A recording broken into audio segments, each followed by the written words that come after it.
যোগজীবন রাজা সামলাও। হাতে দিয়ে জব্দ করলেন, চলছে না তবে কি হলো? ও যোগজীবন থামো দেখিনি। কেন কেন গেল মানে একেবারে গেল। যোগজীবন চালো না। আর কি চালবে? রাজা মশাই যা চাল দিয়েছে না। নমস্কার রাজাবাবু, আপনি বোধহয় আমাকে ঠিক চিনতে পারেননি। আগে আমার নাম বিজয় কুমার চক্রবর্তী। আপনি আমার কলকাতাতেই দেখেছেন। আমি খুব গরিব ছাত্র ছিলাম। আপনি আমায় দয়া করে... আরে দাঁড়াও দাঁড়াও, মনে পড়েছে ব্যাপারটা। সেই ডাক্তারি পড়তে চেয়েছিলেন না? আগে হ্যাঁ, আপনার টাকার সাহায্য না পেলে আমার ডাক্তারি পড়াই হতো না। পাস করেছো? ভালোভাবে পাস করি। এখন কি করছো? চাকরি না প্র্যাকটিস? আগে এখনো কোনো কিছু জোগাড় করে উঠতে পারিনি, তো দুটোই চেষ্টা করছি। তুমি এক কাজ করো বিজয়, বিজয় তো হ্যাঁ, তুমি আমাদের এখানে থেকে যাও। আমার শরীরটা বেশি ভালো যাচ্ছে না, পেটে মাঝে মাঝে একটা বেহাড়া ব্যথা হয়, বুঝলে? আপনি যা বলবেন তাই হবে। আপনার তো আজ আমি ডাক্তার। ম্যানেজার, রাজবাড়িতে এর থাকা খাওয়া সব ব্যবস্থা করে দাও। হ্যাঁ, যাও। নমস্কার রাজু। যোগজীবন, চালটা কি ঠিক হলো? ঘর সামলাও, ঘর সামলাও, তোমার লাটে তো কুপকার।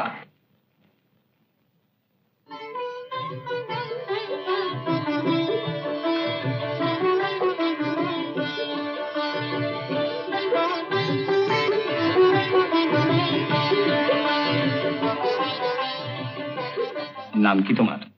বিলাসী। এই আপনার ঘর ডাক্তারবাবু।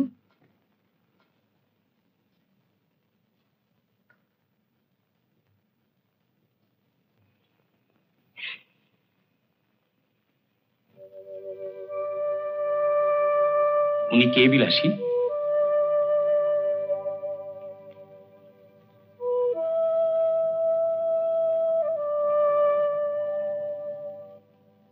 উনি তো রানীমা। তোমাদের রানীমা তো খুব সুন্দরী। সুন্দরী বলেই রাজাবাবু খুব গরিব ঘরের মেয়ে বিয়ে করে এনেছেন। কটি ছেলে মেয়ে? এখনো হয়নি।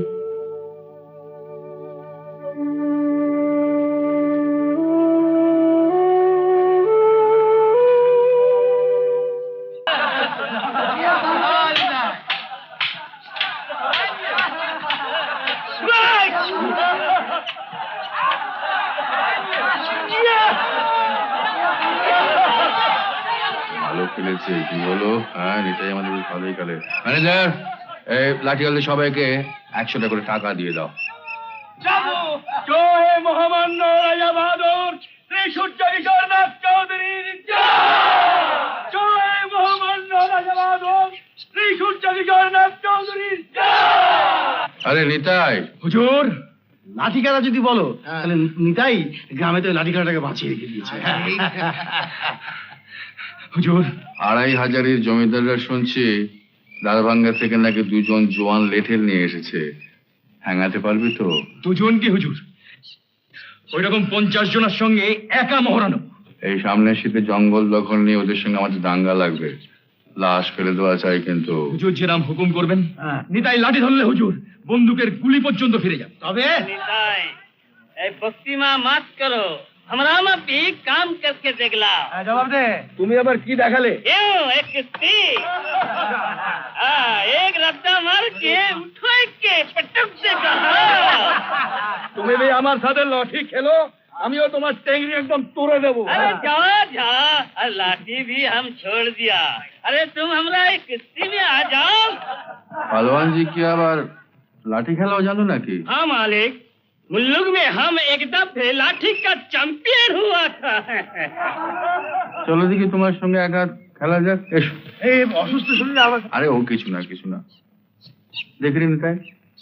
দেখি কোন মানে অসুস্থ শরীর ঠিকই তো লেগে টেগে গেলে। ম্যানেজার বাবু, আপনি তো বারণ করতে পারতেন। ওর ইচ্ছে হয়েছে একটু খেলুন না। খেলুন না, ইচ্ছে হয়েছে খেলুন। কোন মানে কিচ্ছু হবে না, কিচ্ছু হবে। আপনি তো বললেন কিচ্ছু হবে না। একদিনে দেখা পেলে আমাদের শরীর খারাপ। নিশ্চয়ই তোমারই বাকি বলো। হ্যাঁ হ্যাঁ, মুল্লুক में चैंपियन हुआ था। কই এসো পালোয়ান জি। মনে ভাঙলে চলবে না শঙ্কর। শুধু যথাসাধ্য নয়, সাধ্যের অতিরিক্ত তোমাকে করতে হবে। বিনা বাবাকে পালাতে দেখেনি, দেখেছিল সহদেবকে। তাহলে এখন বেশ বোঝা যাচ্ছে কেন সে মিথ্যে সাক্ষী দিয়েছিল। কিন্তু প্রকৃত হত্যাকারী বাবা ছাড়া আর যে কেউ হতে পারে।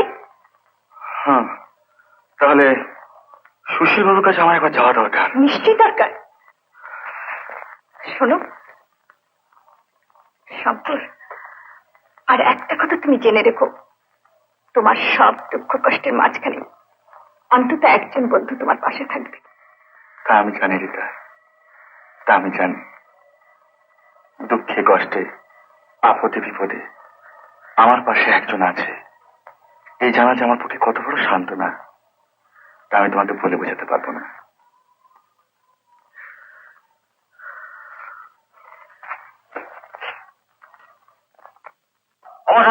শুনুন, আমাকে বলছেন? নইলে সামনে সজনে গাছটাকে বলছি। দেখো, এই হাসপাতালে রোগীর সঙ্গে দেখা করতে যাচ্ছি। তারা আমারও আছে। না না, আপনি বুঝতে পারছেন না, একটা জীবন মরণ প্রশ্ন। দাঁড়ান, আপনার নাম তো শঙ্কর চ্যাটার্জি, আপনার থানায় যেতে হবে। চলুন।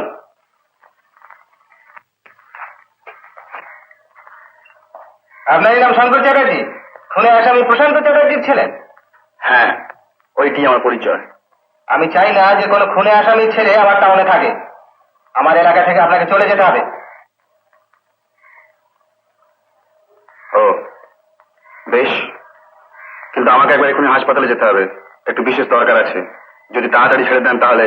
ছেড়ে দিচ্ছি, কিন্তু ভালো ভালো সরে পড়ুন, নইলে এমন বিপদে পড়বেন যে যেখান থেকে বেরিয়ে আসতে পারবেন না। এখনো সাবধান করে দিচ্ছি, যান। ধন্যবাদ।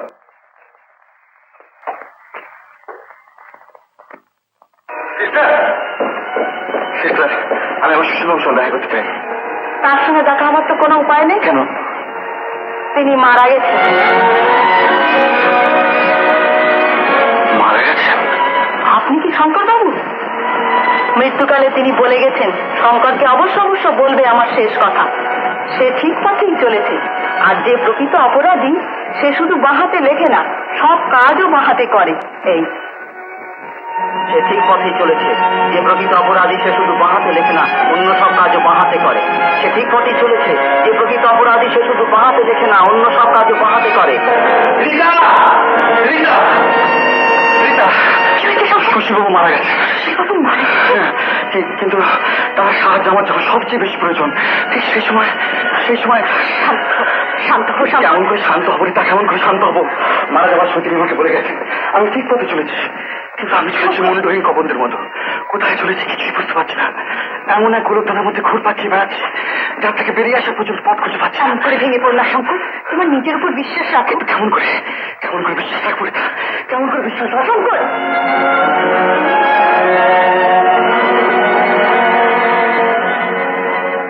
এই দীর্ঘ 12 বছর ধরে হেমাঙ্গিনীর খুনের চারিপাশে যে রহস্যের কুয়াশা সৃষ্টি হয়ে আছে, তাকে ভেদ করলেও আমি দেখতে পাচ্ছি না রীতা।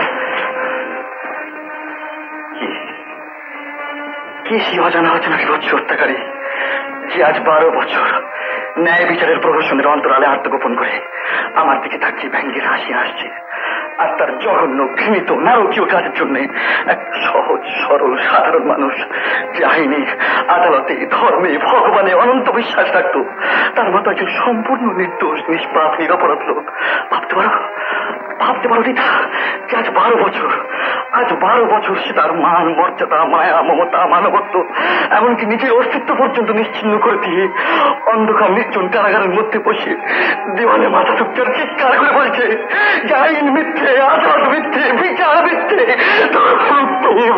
মিথ্যে।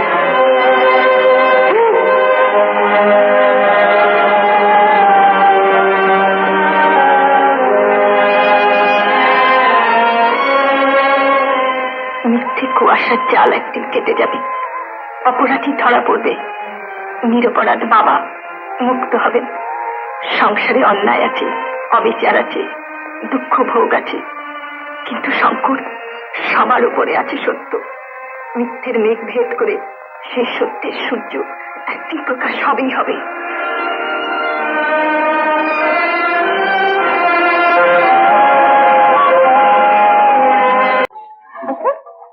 তোমাকে মান অপমান দেননি? না, রায় তোমার কিসের শোনো, মিসেস বাসু তো তোমাদের থেকে সম্মানে বড়, সেটা তো খেয়াল রাখা উচিত। কিছু সম্মানে বড়, তাতে কোনো অসুবিধা হয় না, তাই না রে সুধীর? তেsto না, মহিলা আমাকে চান্স দিয়ে দেখুক না, আমি ওকে মাস খানেকের মধ্যে নার্সিংহোমে ভর্তি হতে বাধ্য করবো। অ্যাটলিস্ট আমাদের মাস্টারমশাই ডাক্তার বাসুর মুখে চেষ্টা করে দেখা উচিত। মাস্টারমশাই স্ত্রী সম্বন্ধে যা সব রিমার্ক করছো তোমরা, ওকে আর মাস্টারমশাই বলে দেবো। রিমার্ক কি আর সাদে করছে madam? Doctor Basu heart specialist হয়ে নারী পুরুষের হৃদয় চুষে বেড়াচ্ছেন, কেবল নিজের গিন্নি হৃদয়টুকু ছাড়া। কিরকম? ওই রকম ভদ্রলোক যদি নিজের স্ত্রীর হৃদয়ের খবরটুকু রাখতেন, তাহলে অতল রহস্যের মধ্যে পড়ে হাবুডু উঠতেন। তার স্ত্রী হৃদয়ের খবর তুমি পেলে কি করে শুনে? নিজের স্ত্রী নেই বলে তাই ভাবছি ঘর থেকে পরস্ত্রীদের কাছ থেকে দূরেই চলে যাবো। প্রশান্ত, আমি যে পার্ক সিটের ফ্ল্যাটটার পারমিশন পেয়ে গেছি ভাই, ভাবছি কাজে চলে যাবো। এত বড় বাড়িতে তোমার অসুবিধা কি শুনে? তুমি বুঝছো না ম্যাডাম, এক জায়গায় দুজন ডাক্তার থাকলে ভালো কথা জমে, আর এখন থেকে তোমার স্বামীর সঙ্গে আমার একবারে রিয়াল কম্পিটিশন। কম্পিটিশন না চাই, তুই তো মেয়েদের দিক ছেড়ে চাইল্ড স্পেশালিস্ট হয়ে গেছিস, সুতরাং আমার সাথে কম্পিটিশনটা কোথায়? এখন এটা যদি শিফট করতে হয় তো সামনের রোববার যায়। কেন? কাল তো রতিন খাসনবিসের বাড়িতে ডিনারের নেমন্তন্ন। ও হ্যাঁ হ্যাঁ হ্যাঁ। আর একটা কন্ডিশনে তুমি শিফট করতে পারবে, আমার বাড়িতে দুবেলা তোমায় খেতে হবে। জয় হোম মহারানী। আমাকে একটু দিন না। ও আমি ওই মিসেস ডাক্তারিয়ার ইসিজিটা দেখেছি, বুঝলে? আমার কতগুলো বক্তব্য ওখানে আছে, যেটা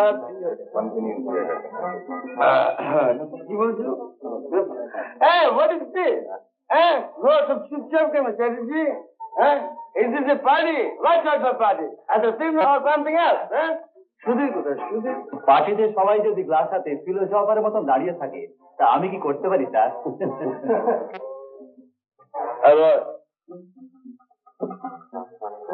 Omar, you're over.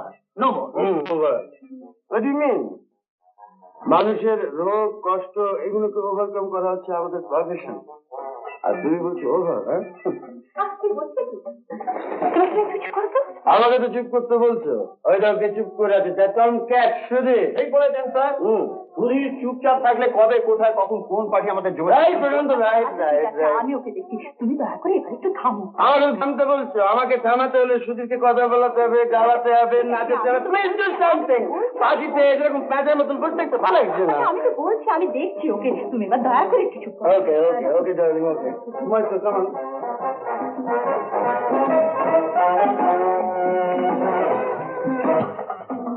সত্যি কি ব্যাপার বলুন তো ডাক্তার দত্ত, আপনার সাথে অসম্মত লাগছে কেন? দেখুন স্যার, আমি দুর্মুখ লোক আছি, ফট করে কি বলে ফেলবো, ফট না তুমি সবার কাছে অপ্রিয় হয়ে যাবো। সেই জন্য আমি ঠিক করেছি যে আমি আজ একবারে চুপচাপ থাকবো। আমার তো মনে হয় বিশেষ করে অনুপস্থিতিটাই কারণ। হ্যাঁ, সেটা অবশ্য ঠিকই, কিন্তু আপনি যদি বলেন তাহলে আমি আমার মধ্যে গ্রহণ করতে পারি।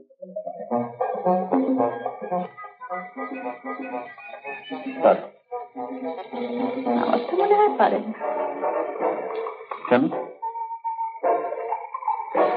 সেটা বোধ হয় একমাত্র চন্দ্রানীরাই পারে না।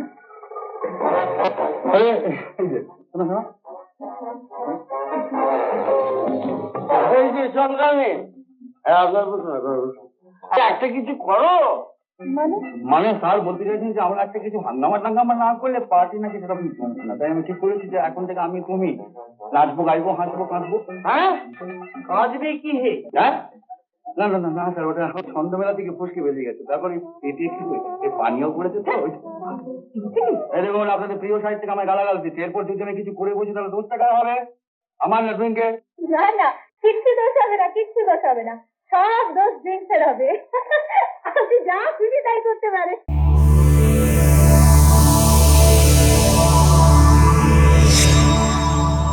উত্তম কুমারের সেরা সিনেমা দেখতে হলে ডাউনলোড করুন ক্লিক অ্যাপ।